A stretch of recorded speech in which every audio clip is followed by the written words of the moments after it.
بسم اللہ الرحمن الرحیم رب یسر ولا تعسر واتمم بالخیر۔ مومنین کرام،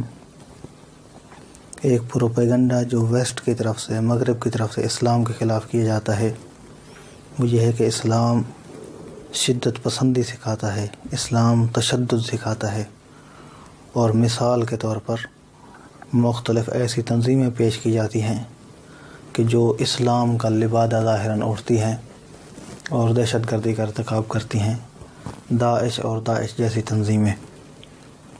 لیکن اس متعلق علامہ اقبال بیان کر کے گئے تھے اپنے اشعار کے اندر کہ اللہ سے کرے دور تو تعلیم بھی فتنہ، املاک بھی، اولاد بھی، جاگیر بھی فتنہ، ناحق کے لیے اٹھے تو شمشیر بھی فتنہ، شمشیر ہی کیا نعرہ تکبیر بھی فتنہ، یعنی اٹھنے والا نعرہ بھی،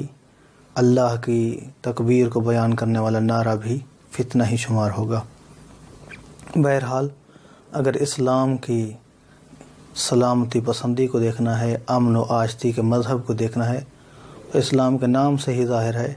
اسلام کا مطلب امن ہے، اسلام کا مطلب سلامتی ہے۔ اسلام کی تعلیمات میں سے ہے، پیغمبر اسلام کی حدیث ہے، افشوا السلام، کہ ایک دوسرے کے ساتھ سلام کو عام کرو، سلام کو پھیلاؤ، آپس میں جب ملاقات کرو تو السلام علیکم کہو، سلامتی کی دعا دو ایک دوسرے کو۔ تو اسلام نے فقط انسان کے حقوق کو بیان نہیں کیا ہے، اس سے اسلام کی رحم دلی کا اندازہ کیا جا سکتا ہے، الہی مذہب ہونے کا اندازہ کیا جا سکتا ہے کہ اسلام میں حیوان کے حقوق پر بھی کتابیں موجود ہیں، اسلام میں حیوان کے حقوق بھی موجود ہیں۔ آیت اللہ محمد رضا شیرازی وفات پا گئے ہیں، وہ کہتے ہیں کہ ہمارے والد کی ایک کتاب تھی حقوق الحیوان کے حوالے سے، اگرچہ وہ چھپ نہیں سکی ہے مگر انہوں نے ایک کتاب لکھی تھی اس عنوان سے، حقوق الحیوان کے اوپر۔ حیوان کے حقوق کو بیان کیا گیا ہے اسلام کے اندر۔ اور ایک پیغمبر اسلام کی حدیث بھی ہے، مروی ہے پیغمبر اسلام سے کتاب محاسن کے اندر، جو احمد بن محمد بن خالد البرقی کے لکھی ہوئی ہے، احمد البرقی یا خالد البرقی کے نام سے مشہور ہیں۔ اس کے اندر پیغمبر اسلام نے فرمایا ہے وَامْسَحُوا رُغَامَهُنَّ،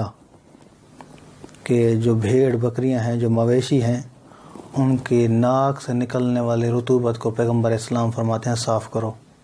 پیغمبر اسلام اس حد تک حیوان کے حقوق کا خیال کرتے ہیں، اور اس حوالے سے بہت ہی زیادہ روایات بیان کی جا سکتی ہیں۔ کتاب امالی شیخ صدوق علیہ الرحمہ کی، اس کے اندر بھی ایک روایت وارد ہوئی ہے حیوان کے حقوق کے حوالے سے، اور یہ اس زمانے کی روایت ہے کہ جب حیوان پر سواری کی جاتی تھی، اور آج بھی بہت سارے علاقے ایسے ہیں کہ جہاں پر حیوانات پر سواری کی جاتی ہے۔ امام جعفر صادق علیہ السلام ارشاد فرماتے ہیں للدابۃ علی صاحبها ستۃ حقوق، وہ جانور کہ جس کے اوپر سواری کی جاتی ہے اس کے مالک کے اوپر 6 حق ہیں جانور کے، حیوان کے حقوق بیان فرمائے ہیں۔ فرماتے ہیں لا يحملها فوق طاعتها، پہلا حق یہ ہے کہ حیوان کی طاقت اور اطاعت سے زیادہ اس کے اوپر وزن نہ لادا جائے، بوجھ نہ لادا جائے اس کے اوپر۔ دوسرا حق فرماتے ہیں ولا يتخذ ظهرها مجالس، جب آپس میں گفتگو کرنی ہے تو حیوان کی پشت پر بیٹھ کر گفتگو نہ کی جائے بلکہ حیوان سے اتر کر بات کی جائے۔ وَيَبْدَأُ بِعَلَفِهَا إِذَا نَزَلَ، تیسرا حق امام علیہ السلام بیان فرماتے ہیں کہ جب بھی حیوان سے اترو، کسی مقام پر ٹھہرو، تو سب سے پہلا خیال اس جانور کے علف کا کرو، اس جانور کے چارے کا خیال کرو۔ اپنے کھانے پینے سے پہلے اللہ کے رسول کے سچے فرزند، سچے جانشین بیان کر رہے ہیں کہ سب سے پہلے حیوان کے چارے کا سوچو۔ چوتھا حق ولا يسمها فی وجهها، پرانے زمانے میں داغ لگاتے تھے، فرماتے ہیں کہ چہرے پر داغ لگانا جائز نہیں ہے۔ ولا يضربها فی وجهها لأنها تسبح،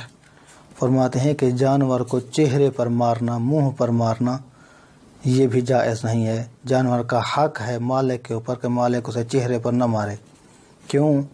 لأنہا تسبح، اس کی وجہ یہ ہے کہ جانور اللہ کی تسبیح کو بیان کرتے ہیں۔ اور پھر چھٹا حق امام علیہ السلام نے بیان فرمایا ہے، وَيَعْرِضُ عَلَيْهَا الْمَاءُ إِذَا مَرَّ بِهِ، جب بھی وہ پانی سے گزرے تو پانی اس کے سامنے پیش کیا جائے تاکہ اگر اسے پیاس لگی ہے تو وہ اپنی پیاس کو بجھا سکے۔ اس حوالے سے بہت ہی زیادہ روایات بیان کی جا سکتی ہیں۔ کتاب نکاح کے اندر، فقہ کے اندر جب واجب النفقہ کو بیان کیا جاتا ہے تو اس کے اندر گھر میں موجود پالتو جانوروں کا تذکرہ بھی کیا جاتا ہے کہ پالتو جانور بھی واجب النفقہ ہیں۔ اگر گھر میں جانور موجود ہیں تو ان کا بھی خاص خیال رکھنا چاہیے اور ان کے بھی تحفظ کا اہتمام کرنا چاہیے۔ ریشم کے کیڑے کی مثال دی جاتی ہے کہ ریشم کا کیڑا، اس کا تحفظ کیا جانا چاہیے اگر گھر میں پالا ہوا ہے تو۔ اس حوالے سے مولا علی علیہ السلام کی اس حکمت کو بیان کرنا ضروری ہے، مولا علی علیہ السلام کے اس کلام کو بیان کرنا ضروری ہے اور کافی ہے۔ مولا علی علیہ السلام فرماتے ہیں، واللہ لو اعطیت الاقالیم السبع، فرماتے ہیں اگر مجھے 7 بر اعظموں کی حکومت دی جائے، بما تحت افلاکہا، مکمل حکومت دی جائے، فقط بر اعظم کی حکومت نہیں ہو بلکہ مکمل اختیار ہو جو کچھ بھی ہے ان 7 بر اعظموں میں، الا ان اعصی اللہ فی نملۃ اسلبھا جلب شعیرۃ ما فعلت، فرماتے ہیں کہ اس 7 بر اعظموں کی حکومت کی قیمت یہ ہو کہ میں اس چیونٹی کے اوپر اللہ کی نافرمانی کروں کہ جس کے منہ میں جو کا چھوٹا سا دانہ موجود ہے اور مجھے کہا جائے کہ اس دانے کو چھین لو چیونٹی سے، فرماتے ہیں ما فعلت، میں 7 بر اعظموں کی حکومت تو ٹھکرا سکتا ہوں لیکن چھوٹے سے جانور کی حق تلفی نہیں کر سکتا ہوں، چھوٹے سے جانور کے حق کو علی علیہ السلام فرماتے ہیں میں ضرور ادا کروں گا۔ دعا ہے کہ اللہ کی ذات ہمیں اسلامی تعلیمات سے صحیح معنی میں استفادہ کرنے کی توفیق عطا فرمائے۔ والحمد للہ رب العالمین۔